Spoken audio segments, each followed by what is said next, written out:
The Huarahi Tika Trust was an entity that was formed out of the treaty process. They set up this charitable trust to then undertake or to satisfy some of those challenges around the role of Māori and spectrum. The main objective for the trust is to engage Māori in the knowledge economy, is to connect Māori communities and to give our people digital equity. Māori need to know that we're all part of that trust, right? It covers all Māori across New Zealand, and so we all have a stake in spectrum because of that trust. So what is spectrum? It's an interesting question. Probably what you might call a natural taonga. It is the airwaves. What makes it special, or what provides the evolution of the spectrum, is actually the technology. And that was a big battle right from the word go, was to show the commercial potential of spectrum as an asset. Hautaki was set up to ensure commercial activity could occur, because Te Huarahi Tika Trust was just that. It was a pan-Māori charitable trust.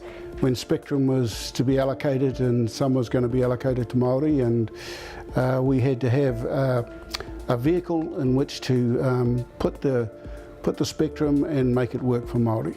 Our role was also to initiate a third mobile network. The first phase was a phase which was all about establishment, innovation, creativity, finding new partners, changing the regulatory framework so that the new network could be set up. One of the early challenges we had was to get a partner in that could help us commercialise this spectrum. The fact that there was a Māori trust involved was very, very attractive to the shareholders of Trilogy, and we felt it was a win-win situation. And how many people know that Te Huarahi Tika Trust is responsible for bringing 2 degrees into New Zealand? Through bringing 2 degrees, and how many people know that brought down the competition? Certainly the launch and now the position of 2 Degrees Mobile as New Zealand's 3rd largest mobile operator is amazing.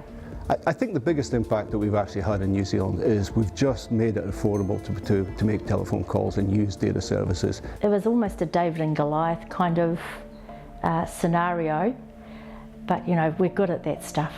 Māori are good at that stuff. We've had 2 people sitting on the board for 2 degrees, and that was a really important relationship for us to have. It was important for our directors to have influence, and we're able to shape initiatives benefiting our Māori people as well as the nation. Like I said, our kaupapa is how do we ensure that Māori are able to participate or benefit from participating in new technologies. I think Māori in particular are very innovative people. We have been able to achieve, because our horizons are longer, our aspirations are intergenerational. They continue to be innovative if given the right resources and encouragement, and I think that's where this trust offers a foundation of hope for the future. We come up with great ideas in New Zealand, and because we're small, we're quite agile, and we're able to do things and try things that big organisations often can't. To remember those kaupapa values can take us to places that corporate New Zealand, corporate global won't go. That's our space, we can do that.